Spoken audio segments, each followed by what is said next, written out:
안녕하세요, 여러분. 오늘은 정말 특별한 시간을 준비했습니다. 월스트리트의 전설이자 현대 투자의 거장으로 불리는 피터 린치의 투자 철학에 대해 깊이 알아보려고 합니다. 피터 린치라는 이름 들어보셨나요? 그는 1977년부터 1990년까지 피델리티 마젤란 펀드를 운용하며 연평균 29.2%라는 믿기 힘든 수익률을 기록했습니다. 13년 동안 계속해서 시장을 이긴 사람이죠. 만약 그 기간에 그의 펀드에 10만 달러를 투자했다면 약 180만 달러로 불어났을 겁니다. 정말 놀랍지 않나요? 오늘은 그의 명저 월가의 영웅에서 소개한 13가지 완벽한 투자 이야기에 대해 알아보겠습니다. 이 13가지 원칙은 평범한 투자자들도 훌륭한 기업을 찾아 뛰어난 수익을 올릴 수 있는 비밀을 담고 있습니다. 자, 이제 시작해볼까요? 피터 린치가 말하는 첫 번째 황금 법칙은 의외로 단순합니다. 회사 이름이 따분해야 한다는 것이죠. 심지어 우스꽝스러운 이름이면 더 좋다고 합니다. 여러분, 생각해보세요. 슈퍼테크놀로지나 글로벌 이노베이션처럼 멋진 이름과 폐기물 관리 주식회사나 중부하수도 서비스 같은 이름 중 어떤 회사에 더 관심이 갈까요? 대부분은 전자를 선택하겠죠. 바로 여기서 투자 기회가 생깁니다. 사람들은 화려하고 멋진 이름의 회사에 더 많은 관심을 보이고 따분한 이름의 회사는 관심 밖으로 밀려나기 때문에 종종 저평가되는 경향이 있습니다. 이렇게 되면 우리는 이름이 따분하다는 이유만으로 훌륭한 회사의 주식을 싸게 살 수 있는 기회를 얻게 됩니다. 두 번째 법칙은 첫 번째와 연결됩니다. 이름이 따분한 회사가 사업도 따분하게 한다면 피터 린치는 더 흥분한다고 합니다. 가령 세븐옥스 인터내셔널이나 에이전시 렌터카 같은 회사들은 이름도 따분하고 사업도 따분합니다. 이런 조합은 투자자에게 황금 기회가 될 수 있습니다. 왜냐하면 따분한 사업을 하는 회사는 대중의 관심을 받지 못해 주가가 실제 가치보다 낮게 형성되어 있는 경우가 많기 때문입니다. 만약 이런 회사가 높은 이익률을 보이고 재무 상태가 건전하다면 그 주식은 오랫동안 헐값에 살 수 있는 기회가 있습니다. 그리고 언젠가 그 회사의 뛰어난 실적이 알려지면 주가는 급등하게 됩니다. 세 번째 법칙은 더 놀랍습니다. 피터 린치에 따르면 따분한 사업을 하는 회사보다 더 좋은 것은 따분하면서도 혐오스러운 사업을 하는 회사라고 합니다. 예를 들어 폐기물 처리, 해충 퇴치, 묘지 관리 같은 사업들을 생각해보세요. 이런 사업들은 텔레비전 드라마에 나오는 법이 없고 파티에서 대화 주제로 삼기도 어렵습니다. 그러다 보니 이런 회사들의 주식은 종종 저평가되어 있습니다. 피터 린치는 유독 폐기물 처리 업종처럼 완벽한 업종은 생각하기 힘들다고 말합니다. 사람들이 혐오감을 느끼는 사업일수록 오히려 투자자에게는 좋은 기회가 될 수 있습니다. 네 번째 법칙은 기업 분할에 관한 것입니다. 대기업에서 분할되어 독립한 회사들은 종종 뛰어난 투자 기회를 제공합니다. 세이프티 클린이나 토이저러스 같은 회사들은 모기업에서 떨어져 나와 독립 회사가 되면서 투자자들에게 엄청난 수익을 안겨주었습니다. 그 이유는 무엇일까요? 대규모 모기업들은 자회사를 분할할 때 그 자회사가 실패해서 모회사의 평판에 흠집이 나는 것을 원치 않습니다. 그래서 기업 분할이 되는 회사들은 대체로 재무제표가 건전하고 독립된 회사로 성공할 만한 요건을 잘 갖추고 있는 경우가 많습니다. 또한 이런 회사들은 처음에는 시장에서 크게 주목받지 못하다가 독립 후 뛰어난 성과를 보여 투자자들에게 큰 수익을 안겨주는 경우가 많습니다. 다섯 번째 법칙은 월스트리트의 관심을 받지 못하는 회사를 찾으라는 것입니다. 기관 투자자들이 거의 보유하지 않고 애널리스트들이 조사하지 않는 회사를 말이죠. 피터 린치는 이렇게 말합니다. 회사에 물어봤을 때 3년 동안 애널리스트가 방문한 적이 없다는 대답을 들으면 나는 열정을 억누르기 힘들어진다. 왜 그럴까요? 기관 투자자나 애널리스트에 관심을 받지 못하는 회사는 시장에서 저평가될 가능성이 높기 때문입니다. 그리고 이런 회사가 좋은 실적을 내기 시작하면 점차 관심을 받게 되고 주가가 크게 상승할 수 있습니다. 또한 그는 전문가들이 포기한 왕년의 인기 주식에 대해서도 관심을 가졌습니다.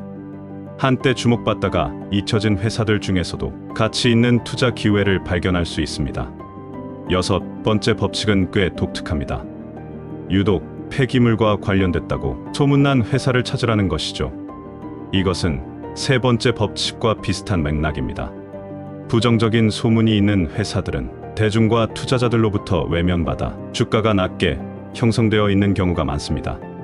하지만 실제로는 이런 회사들 중 많은 곳이 견고한 비즈니스 모델을 가지고 있고 안정적인 현금 흐름을 창출하며 장기적으로 좋은 성과를 낼 수 있습니다. 물론 피터 린치가 말하는 이 법칙은 회사가 실제로 불법적인 활동을 한다는 것이 아니라 단지 그런 부정적 이미지 때문에 투자자들이 피하는 회사를 말하는 것입니다.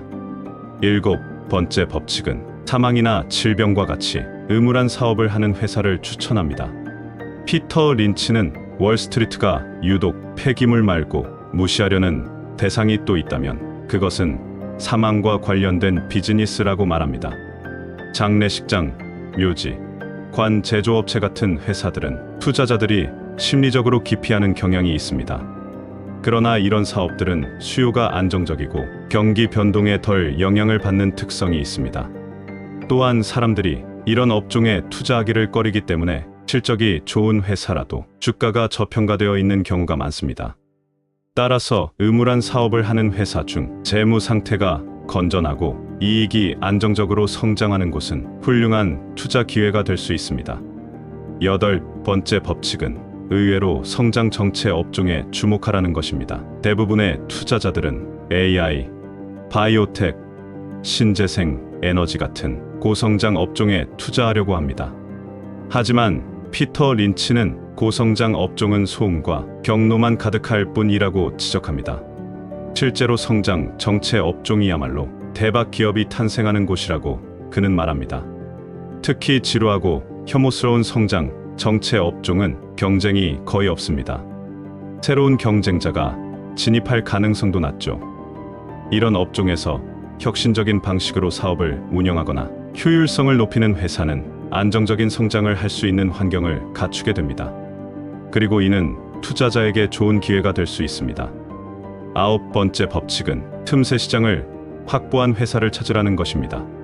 피터 린치는 채석장이 가치 있는 이유는 아무도 경쟁을 걸어오지 않기 때문이라고 말합니다. 독점적인 위치에 있는 회사는 경쟁 없이 안정적인 수익을 창출할 수 있습니다.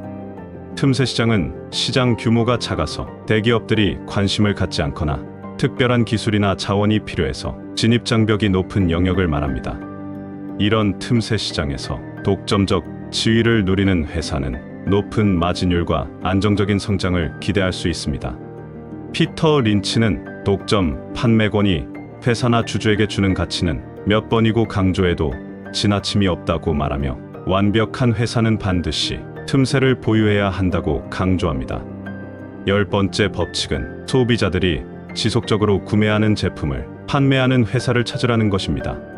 피터 린치는 장난감 만드는 회사보다는 약품, 청량음료, 면도날, 담배를 만드는 회사에 투자하겠다고 말합니다. 이런 제품들은 소비자들이 반복적으로 구매하기 때문에 안정적인 매출과 이익을 기대할 수 있습니다. 생각해보세요. 새 장난감은 몇 년에 한 번 살까요?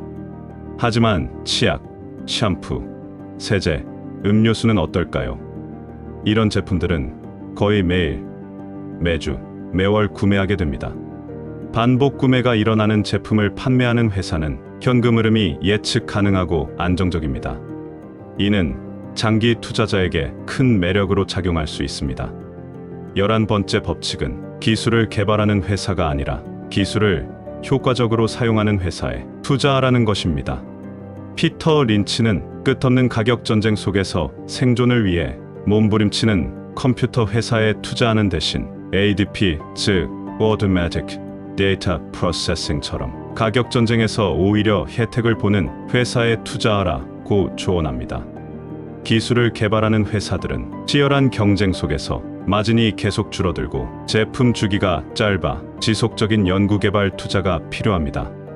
반면 기술을 효과적으로 활용하여 비용을 절감하고 효율성을 높이는 회사는 장기적으로 높은 수익성을 유지할 수 있습니다.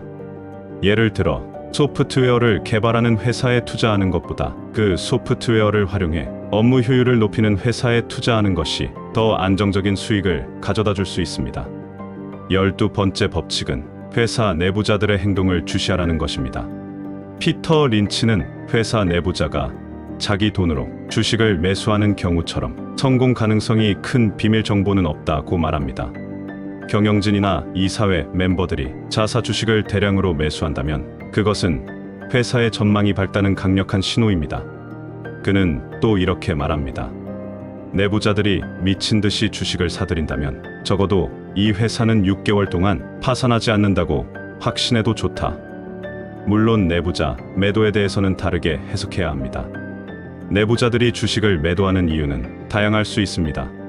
집을 사거나 자녀 학비를 마련하거나 다른 투자를 위해 자금이 필요한 경우일 수도 있습니다. 따라서 피터 린치는 내부자 매도는 보유 주식 대부분을 그들이 처분하지 않는 이상 큰 의미가 없으므로 여기에 반응한다면 어리석은 짓이라고 경고합니다. 마지막 13째 법칙은 자사주를 매입하는 회사에 주목하라는 것입니다. 피터 린치는 자사주 매입은 투자자에게 보상하는 가장 단순하면서도 가장 좋은 방법이라고 말합니다. 회사가 자신의 미래를 확신한다면 주주들이 회사에 투자하듯이 자신에게 투자할 가능성이 높습니다. 자사주 매입은 두 가지 측면에서 투자자에게 이득입니다. 첫째, 유통 주식 수가 줄어들어 주당 이익, 즉 EPS가 증가합니다. 둘째, 회사가 자사 주식에 투자한다는 것은 경영진이 주가가 저평가되었다고 생각한다는 신호입니다. 따라서 지속적으로 자사주를 매입하는 회사는 장기 투자자에게 좋은 기회가 될 수 있습니다. 이제 피터 린치가 말하는 침루타 개념에 대해 알아보겠습니다. 침루타란 투자금이 10배가 된 종목을 말합니다. 그는 투자를 시작한 초기부터 투자액을 10배로 늘리려는 열정을 키워왔다고 합니다. 그의 첫 투자였던 플라잉 타이거 항공 주식이 몇 배로 뛴 덕분에 그는 대학원에 갈 수 있었고 이후 펀드 매니저로 일하며 오르타, 침루타, 심지어 20루타도 발굴했습니다. 피터 린치는 이런 탁월한 종목 하나만으로도 전체 포트폴리오의 성과가 극적으로 향상될 수 있다고 강조합니다. 한번 예를 들어볼까요? 1980년 12월 22일에 10개 종목에 1만 달러를 투자해서 1983년 10월 4일까지 보유했다고 가정해봅시다. 평범한 종목들만 골랐다면 투자원금은 13,040달러로 늘어나 총 수익률이 30.4%에 그쳤을 것입니다. 그러나 여기에 스톱앤숍이라는 침루타 종목 하나를 추가한 포트폴리오는 1만 달러가 21,060달러로 불어나 수익률이 110.6%에 달하게 됩니다. 이처럼 하나의 훌륭한 종목이 전체 포트폴리오의 성과를 크게 바꿀 수 있습니다. 그래서 피터 린치는 침루타가 될 가능성이 있는 종목을 찾는데 많은 노력을 기울였습니다. 피터 린치는 시장 타이밍보다 종목 선택이 훨씬 더 중요하다고 강조합니다. 그는 이렇게 말했습니다. 시장은 투자와 아무 상관이 없다. 이 한 가지만 당신에게 납득시키더라도 이 책은 제 값을 다한 셈이다.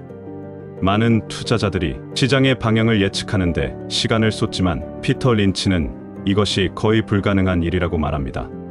그는 끔찍한 시장에서도 돈을 벌어본 경험이 있고 좋은 시장에서도 돈을 잃어본 경험이 있다고 합니다.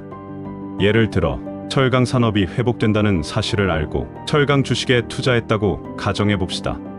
하지만 같은 업종 내에서도 회사별로 성과는 천차만별입니다.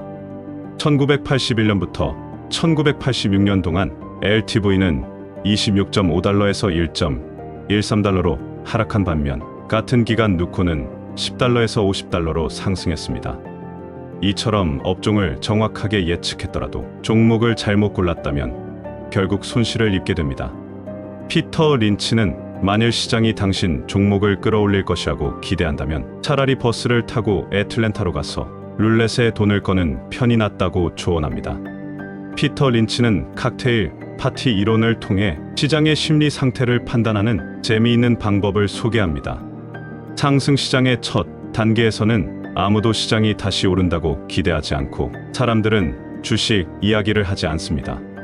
피터 린치는 10사람 모두 펀드 매니저와 주식을 논하는 대신 시과의사와 스테에 대해 말하려 한다면 시장은 곧 상승할 것이라고 말합니다. 두 번째 단계는 사람들이 여전히 주식보다 다른 주제에 더 관심이 있지만 시장이 첫 단계보다 15% 정도 상승한 상황입니다. 세 번째 단계에서는 시장이 30% 상승하고 파티에 모인 사람들이 주식 이야기에 열광하기 시작합니다. 사람들이 펀드 매니저를 둘러싸고 어떤 종목을 사야 하는지 조언을 구하는 단계입니다. 마지막 네 번째 단계는 가장 위험한 단계입니다. 이제는 사람들이 펀드 매니저에게 조언을 구하는 것이 아니라 오히려 그들이 주식을 추천하기 시작합니다. 피터 린치는 이웃들이 펀드 매니저에게 종목을 추천하고 펀드 매니저가 이들의 조언을 듣지 않았다고 후회한다면 이것은 시장이 정점에 도달해서 곧 추락한다는 확실한 신호라고 말합니다. 이처럼 일반 대중의 심리를 통해 시장의 방향을 가늠해 볼 수 있습니다. 하지만 피터 린치는 이런 신호에 의존해 투자하기보다는 개별 기업의 가치에 집중하라고 조언합니다. 피터 린치는 시장 예측을 믿지 않으며 훌륭한 기업, 특히 과소평가되었거나 소외된 주식을 사야 한다고 믿습니다. 그는 이렇게 말합니다. 오늘 다우지수가 1000이든 2000이든 3000이든 지난 10년 동안 에이번 프로덕츠, 베들레헴, 철강, 제록스를 보유한 경우보다 메리어트, 머크, 맥도날드를 보유했을 때 더 많이 벌었을 것이고 채권이나 MMF에 투자했을 경우보다도 더 많이 벌었을 것이다. 또한 그는 1925년에 위대한 기업의 주식을 매수해서 폭락과 대공황 속에서도 계속 보유했다면 1936년에는 그 결과에 매우 만족했을 것이라고 말합니다. 이처럼 중요한 것은 시장의 단기적인 등락이 아니라 13가지 법칙을 통해 훌륭한 기업을 찾아 장기적으로 투자하는 것입니다.